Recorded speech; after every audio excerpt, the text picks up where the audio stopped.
What happens when a beloved late-night host pushes too far and crosses every line of decency with a member of the British royal family? The studio lights dim, the audience gasps, and for the first time in television history, a prince walks off, one of America's most watched shows. Before we dive into this explosive confrontation that left millions of viewers stunned, make sure to hit that subscribe button and let me know in the comments what you think about celebrities who take their interviews too far. The evening started like any other taping of The Late Show. Prince Harry walked onto the stage with his characteristic warmth, waving to the cheering audience as the band played. Stephen Colbert rose from behind his desk, extending his hand with what seemed like genuine enthusiasm. But those who were in the studio that night would later describe an unusual tension in the air, something electric and dangerous brewing beneath the surface of pleasantries. "Your Royal Highness," Colbert began, his voice dripping with an exaggerated formality that immediately set an uncomfortable tone. Or should I say, just Harry now? It must be confusing not knowing what to call yourself these days. Harry's smile faltered slightly, but he maintained his composure. "You can just call me Harry, Stephen. That's perfectly fine." "Oh, how democratic of you," Colbert shot back, adjusting his glasses with theatrical precision. "Tell me, Harry, does it ever keep you up at night, knowing you abandoned your grandmother in her final years?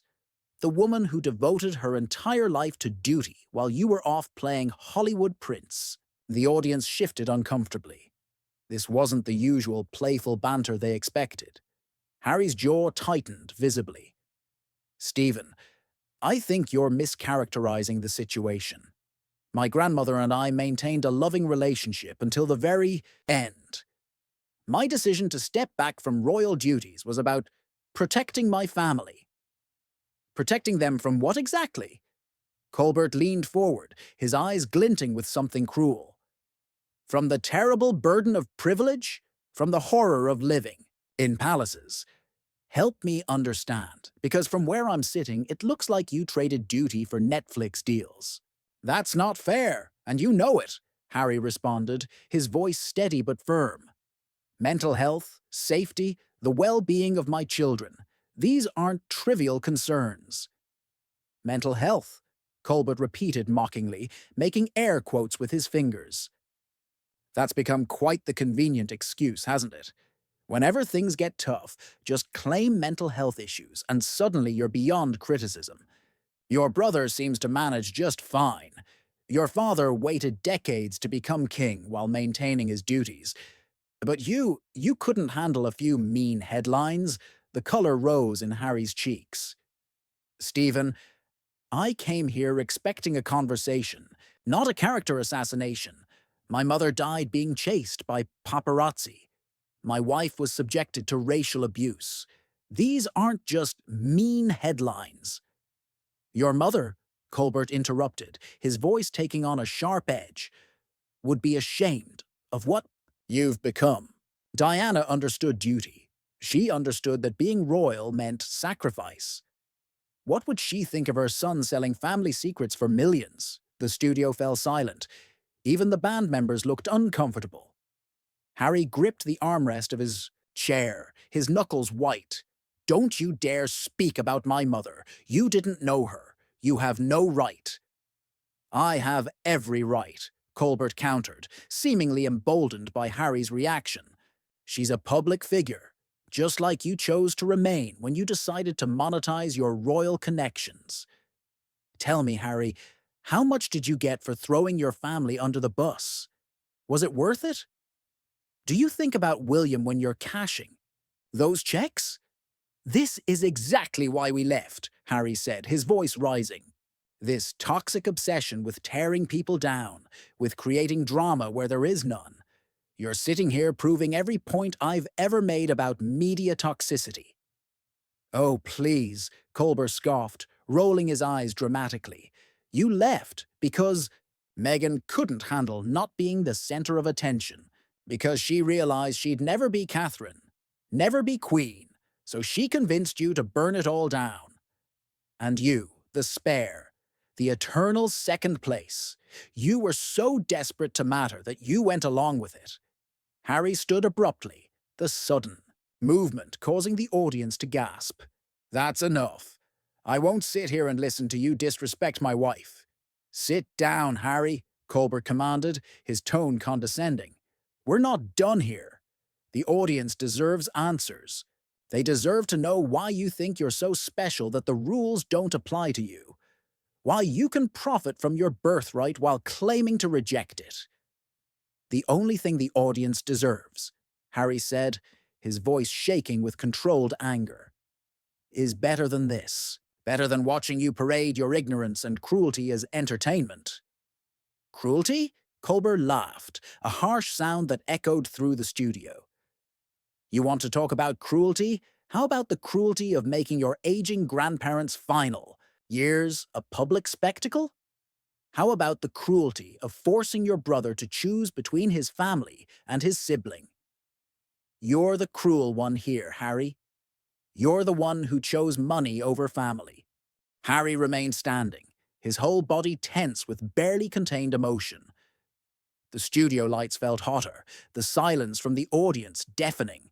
For a moment, it seemed he might actually leave right then. But something made him pause. Perhaps a final attempt to salvage dignity from this disaster. You know what's truly cruel, Stephen? Harry's voice was quiet now, dangerous in its calmness. It's people like you who think they understand a situation they've only read about in tabloids. You sit behind that desk, night after night, making jokes about other people's pain, and you call it comedy. Colbert's smile was shark-like. Oh, are we getting a lecture on comedy now? From the prince who thought it was appropriate to share private text messages in a tell-all book. Tell me, Harry, which part of comedy did I miss? The part where you mocked your brother's boldness? Or was it when you broadcast your father's personal habits to the world? I shared my truth, Harry said, though even he seemed to realize how hollow the words sounded in this context. Your truth, Colbert repeated, savoring each word like poison. That's a fascinating phrase. Your truth seems to change depending on who's writing the check. One day, William is your beloved brother. The next, he's physically attacking you. One day, Charles is a distant father. The next, he's cutting off your funding like you're not a grown man in his late 30s. Which truth should we believe, Harry? The truth is complicated, Harry began, but Colbert cut him off with a harsh laugh. Complicated? No, Harry. Calculus is complicated. What you did was simple betrayal dressed up in therapy speak. You took every private moment, every family secret, every vulnerable conversation, and you sold it. And for what? So Americans could feel better about their own dysfunctional families. So you could play victim while living in a mansion in Montecito. The audience was completely still now, some looking uncomfortable, others leaning forward with morbid fascination. Harry's security detail, standing in the wings, shifted nervously. You don't understand the pressure, Harry said, his voice strained. The constant scrutiny, the lies printed about us daily, the threats against my children.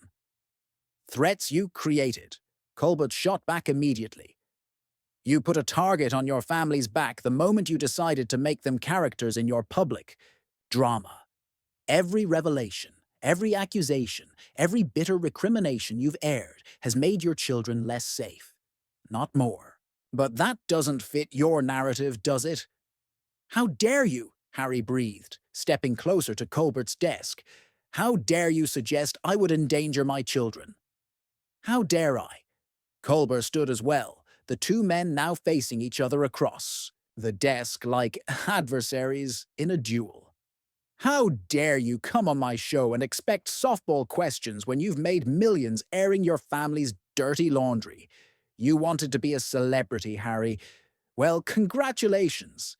This is what it looks like. This is what you chose over duty. I chose love, Harry said fiercely. I chose my wife and children over an institution that was destroying us. You chose publicity over privacy, a profit over principle, Colbert countered. And now you want sympathy because the bed you made is uncomfortable. Your grandfather served in World War II. Your grandmother gave 70 years of service. Your brother will give his entire life to the crown. And you gave what, 5 minutes before running to Oprah? You're twisting everything, Harry accused, his hands clenched at his sides. Am I? Or am I just holding up a mirror you don't like looking into? Tell me, Harry, when you were writing about your brother's appearance, did you think about his children reading that someday? When you were detailing private conversations with your father, did you consider the constitutional implications? Or were you too busy calculating the advance on your next book? I've tried to explain, Harry said, frustration evident in every word. The institution, the press, the whole system is toxic. It needs to change. And you thought the way to change it was from a mansion in California? Colbert's voice dripped sarcasm. How noble of you. How brave. Fighting the good fight from behind the walls of your 16-bathroom estate. Your former subjects, must be so inspired by your sacrifice. Stop it, Harry commanded, but his voice lacked authority here in this hostile space. Stop what? Telling the truth?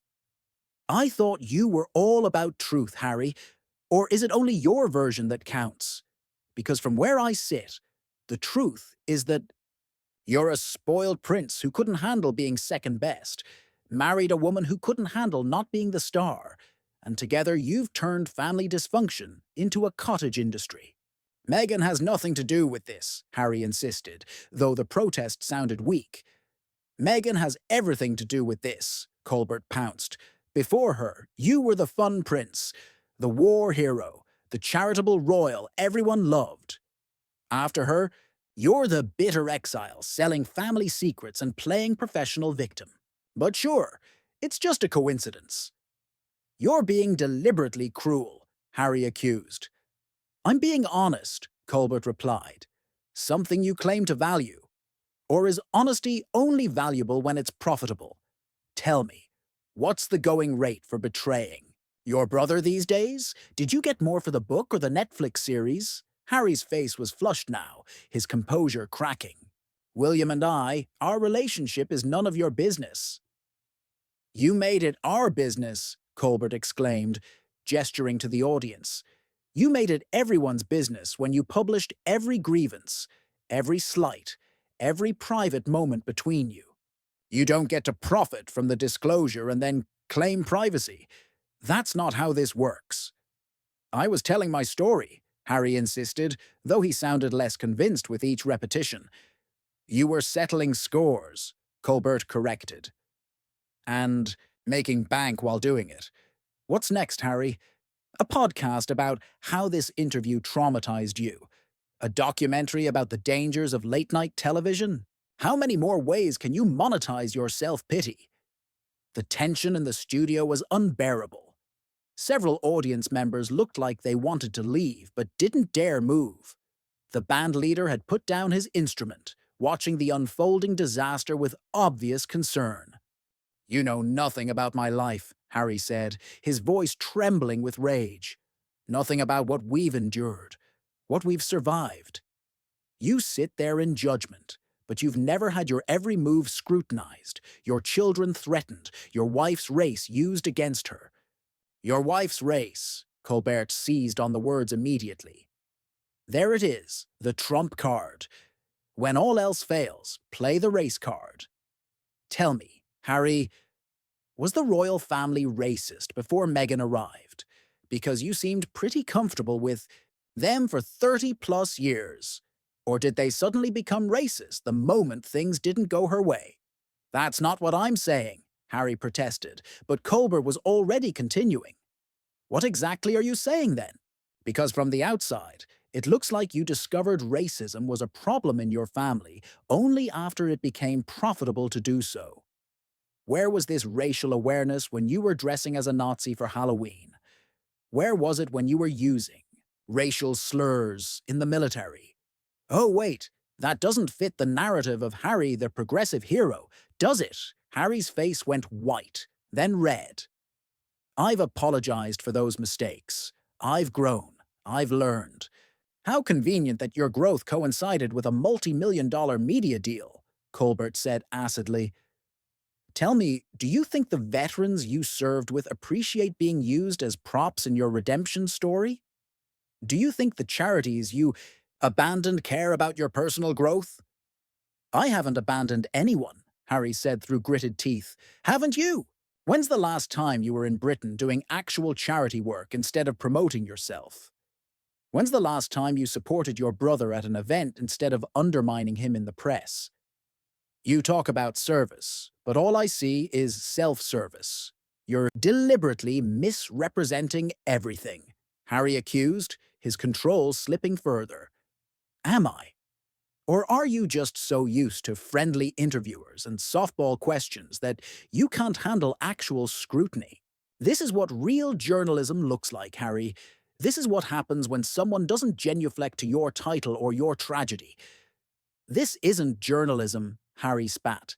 This is a hit job.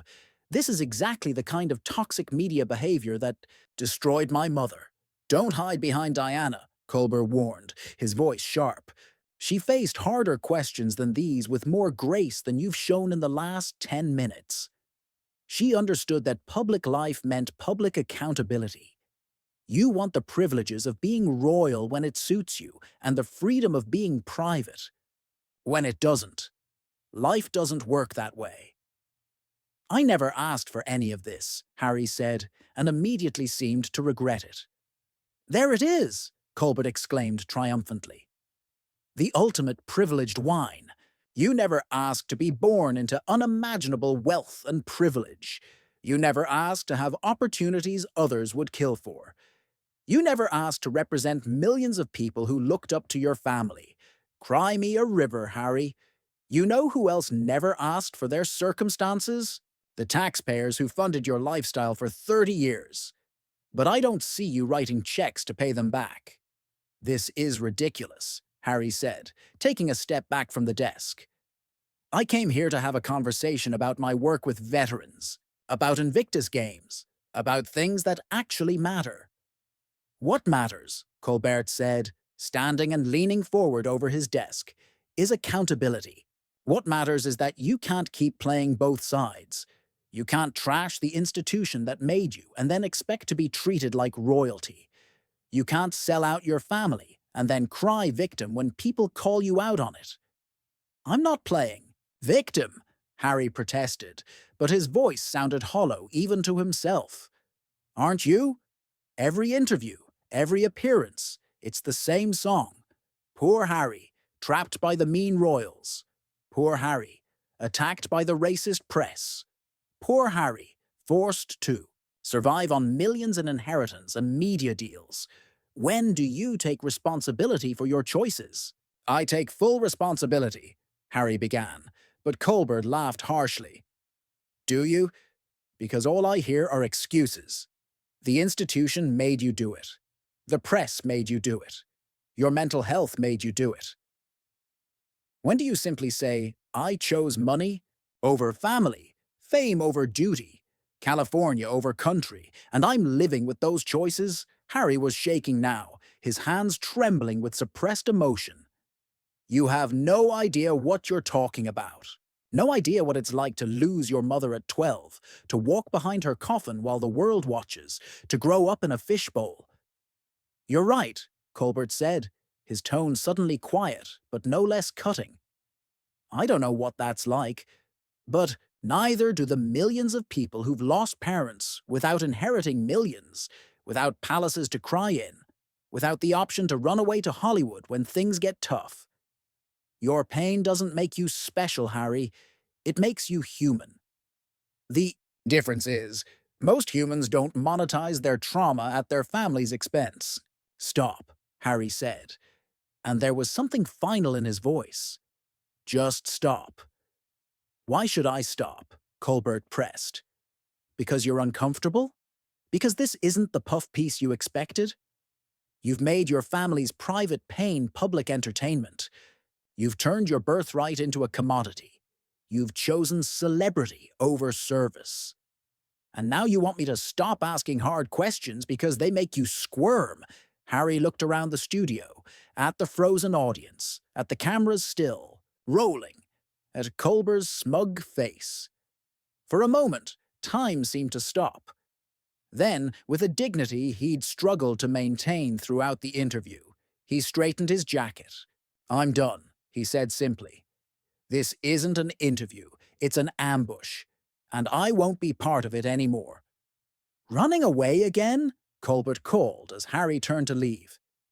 "Is that your solution to everything, Harry? When things get difficult, when questions get hard, just run. First from Britain, then from duty, now from a simple conversation." Harry paused at the edge of the stage. When he turned back, his face was set in hard lines. "The only thing I'm running from is your toxicity, Stephen. You've proven tonight exactly why we made the choices we did.